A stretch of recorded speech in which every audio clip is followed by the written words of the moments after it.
আনন্দময় এক সাধুসঙ্গ, স্বামী নিত্যমুক্তানন্দ। এই প্রসঙ্গে বলে রাখি, আমার সৌভাগ্য এই যে জয়রামবাটি মাতৃমন্দিরে জগন্মাতা শ্রী শ্রী মার পদতলে বসে পরম পূজ্যপাদ স্বামী ভূতেশানন্দজির কাছে আমার দীক্ষা নেবার সুযোগ হয়েছিল। তিনিই আমার দীক্ষাগুরু। পাঠিকা আরতি ভট্টাচার্য। রামকৃষ্ণ মঠ ও রামকৃষ্ণ মিশনের দ্বাদশ অধ্যক্ষ স্বামী ভূতেশানন্দজি ছিলেন শ্রী রামকৃষ্ণভাবে বিভোর এক আনন্দময় পুরুষ। তার মহৎ সঙ্গ সর্বদাই ছিল শিক্ষণীয় ও প্রেরণাদায়ী। তারই কিছু স্মৃতি তুলে ধরছি। ভূতেশানন্দজি তাঁর মঠ জীবনের প্রথম দিকে বেলুড় মঠে ছিলেন, ফলে ঠাকুরের সাক্ষাৎ শিষ্যদের সঙ্গে তাঁর ঘনিষ্ঠ সম্পর্ক হয়ে গিয়েছিল। তারাও সাধারণ জীবনযাপন করতেন, সাধারণভাবেই থাকতেন। কখনো কখনো তাঁদের মধ্যে মজার মজার ঘটনা ঘটত। তেমনই একটি মজার ঘটনা পূজনীয় মহারাজের কাছে শুনেছি, যদিও ঘটনাটি প্রকাশিত হয়েছে একটু অন্যভাবে।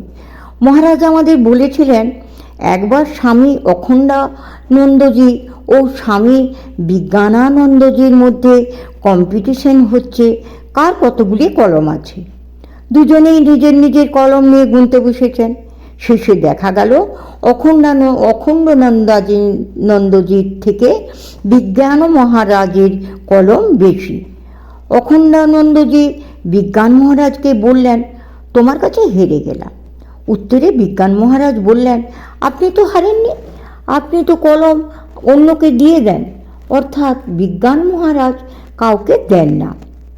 একবার স্বামী অখণ্ডানন্দজি সারগাছি থেকে মঠে এসেছেন। সাধুরা সবাই তাকে প্রণাম করেছেন। অখণ্ডানন্দজি সকালে টি পট থেকে কয়েক কাপ চা খেতেন। ভূতেশানন্দজি তাঁর টেবিলের পাশে দাঁড়িয়েছিলেন। কাপ খালি হলে তিনি নিজেই টিপট থেকে মহারাজকে চা ঢেলে দেন।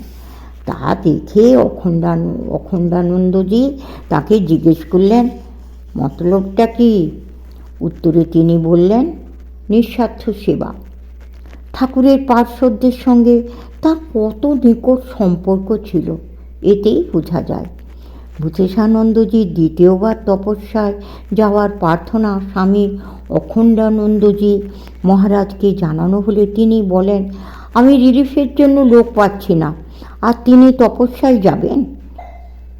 মহারাজ শুনে তাঁর কাছে এসে বলেন, বান্দা হাজির, আপনি নির্দেশ করলে রিলিফেই যাব।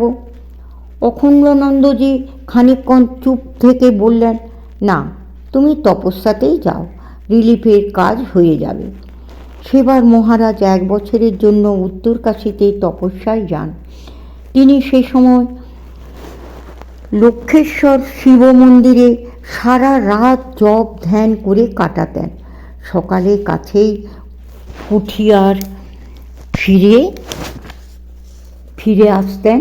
ওই সময় অঞ্চলটি বন জঙ্গলে পূর্ণ। বাঘ মাঝে মাঝে আসত। একদিন রাতে মহারাজ শিব মন্দিরে গিয়েছেন।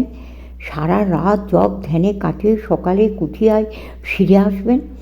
ভোর হওয়ার একটু আগে একটা বাঘ এসে শিব মন্দিরের দরজায় ধাক্কা দিচ্ছে ভেতরে ঢোকার জন্য। প্রথমটাই মহারাজ খেয়াল করেননি, কিন্তু কিছুক্ষণ পরেই বুঝলেন এটি বাঘের কর্ম। সে ক্ষুধার্ত আর মানুষের গন্ধ পাচ্ছে, কাজে সে উঠে পড়ে লেগেছে দরজা ভাঙার জন্য। গতি খারাপ বুঝে মহারাজ দরজার পিঠ লাগিয়ে বাকি রাত জপ ধ্যানে কাটিয়ে দিলেন। দিনের আলো ফুটতে বাঘ চলে যায় আর মহারাজ নিজের কুঠিয়ায় ফিরে আসেন।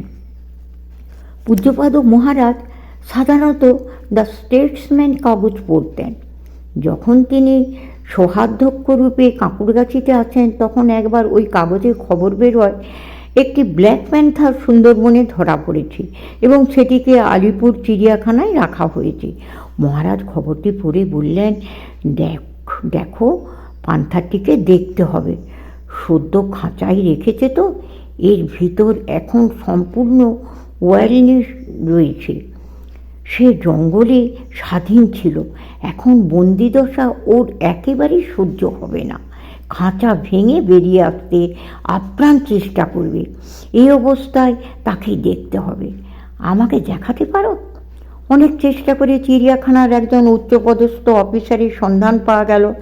তার অফিসে গিয়ে দেখা করে সব বলার পর উনি খুব খুশি হয়ে বললেন, এ তো আমাদের সৌভাগ্য। রামকৃষ্ণ মিশনের ভাইস প্রেসিডেন্ট মহারাজ আলিপুর চিড়িয়াখানায় আসবেন। আমরা মহারাজের জন্য সব ব্যবস্থা করব। কোথায় কোথায় অফিসারকে বলা হলো, মহারাজ তো বেশি হাঁটতে পারবেন না, গাড়ি কি চিড়িয়াখানার ভিতরে নেয়ার অনুমতি পাওয়া যাবে?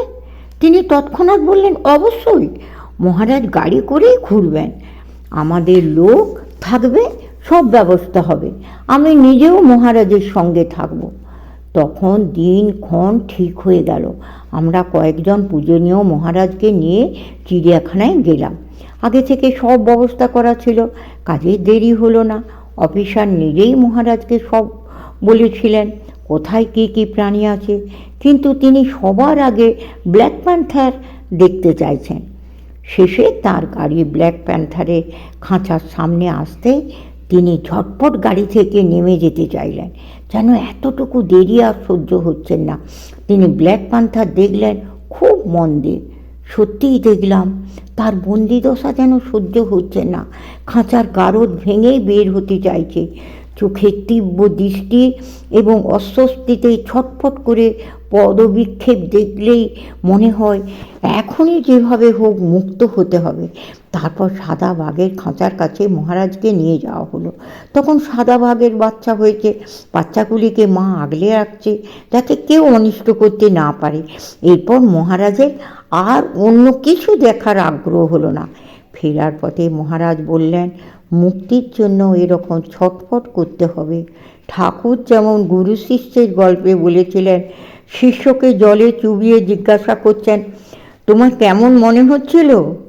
শিষ্যের অনুভূতি, প্রাণ আকুপাকু করছিল, জল থেকে বেরিয়ে আসার জন্য সর্বশক্তি প্রয়োগের প্রয়াস। সাধকের জীবনেও এই আরতি ও বন্ধন থেকে মুক্তির তীব্র ইচ্ছা থাকা চায়।